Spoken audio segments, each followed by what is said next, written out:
Good morning, students. Today we are going to start with the unit 6, in which first topic is Kepler's laws of planetary motion.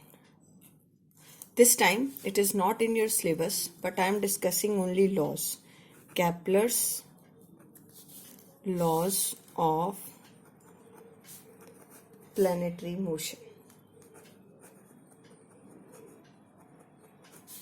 What is first Kepler's law? There are three laws. Kepler's first law is all the planets revolve around the sun in an elliptical orbit. All the planets revolve around the sun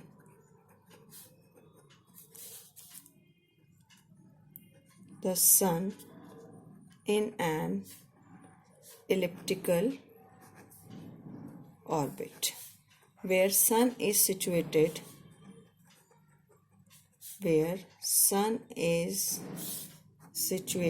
at one of its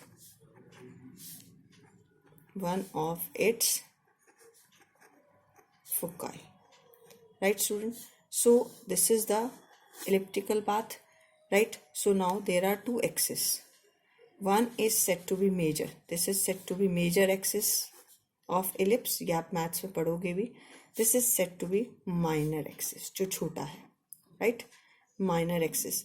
And there are two focus, और focus का plural क्या होता है? Foci. तो sun is situated at one of its foci. This is the Kepler's first law. All the planets revolve around the sun in an elliptical orbit, where the sun is situated at one of its foci. Now Kepler's second law. What is this Kepler's second law? Line joining from sun to the planet sweeps out. Line joining from sun to the planet sweeps out equal area in equal interval of time.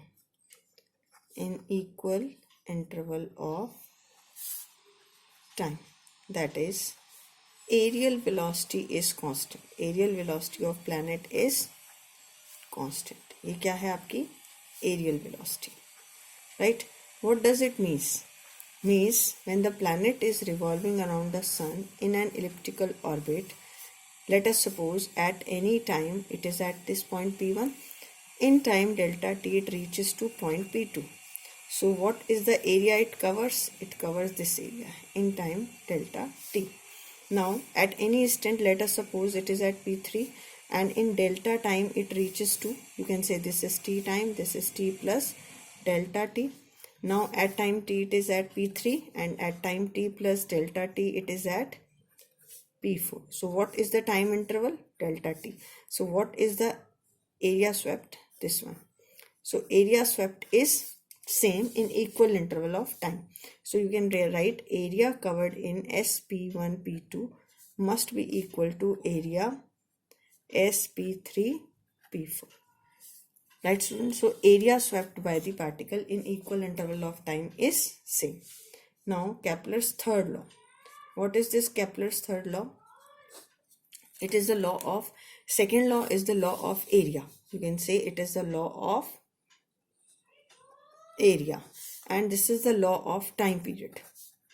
This is a law of time period. According to this, the square of the time period of the planet around the sun, how much time it will take to revolve around the sun? Capital T. The square of the time period of planet around the sun is directly proportional to the cube of semi-major axis. Right? This is the square of the time period of planet around the sun is directly proportional to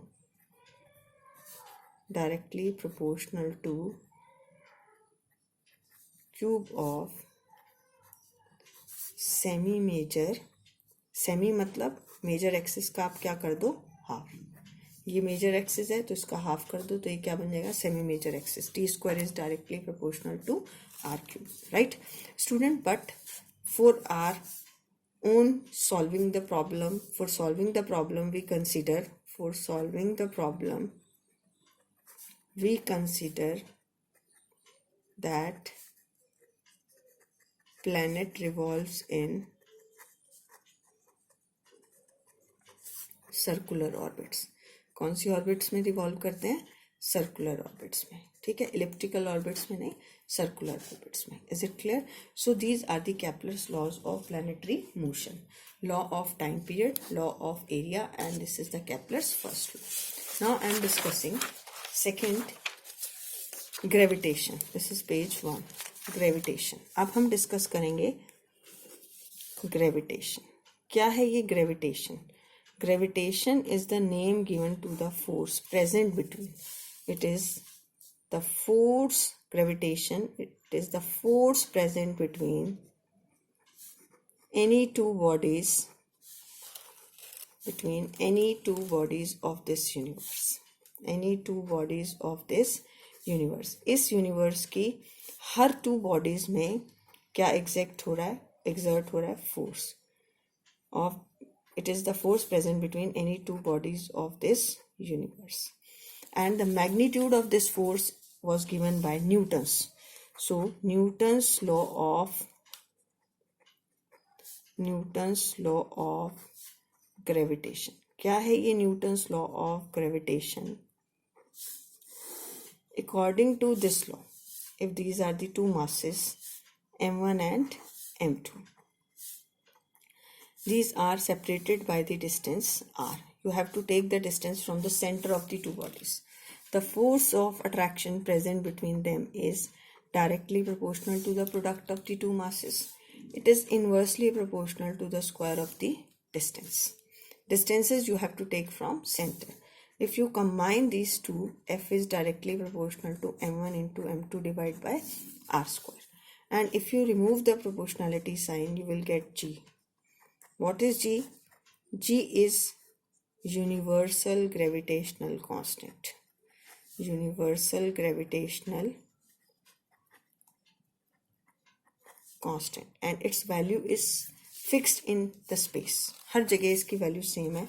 And it is 6.67 into 10 raised to the power L-11 Newton meter square kilogram inverse square. ठीक. अगर आप दो masses हैं, if you have two masses, one placed in air, question is asked if two masses m1 and m2 placed at certain distance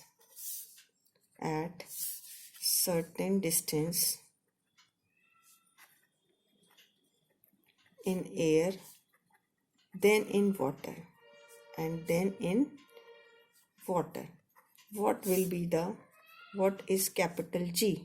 Capital G क्या होगा और force क्या होगा? It will remains, force is also 1:1, F1 upon F2 is 1:1, और G1 upon G2 भी क्या होगा, 1:1, क्योंकि G की वैल्यू सेम है. दो masses सेम है, kept at same distance in air and then in water, तो भी डिस्टेंस आपका क्या रहेगा, सेम. तो F1 F2 is 1:1, G1 upon G2 is 1:1. Now how we can define capital G? Define capital G. So if m1, this is equation number 1, if m1 equal to m2 equal to 1 and r is equal to 1, then G is equal to F.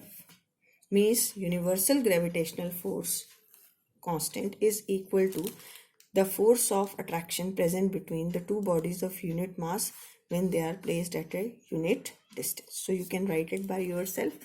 It is the gravitational force of attraction present between the two unit mass bodies placed at unit distance. Thank you.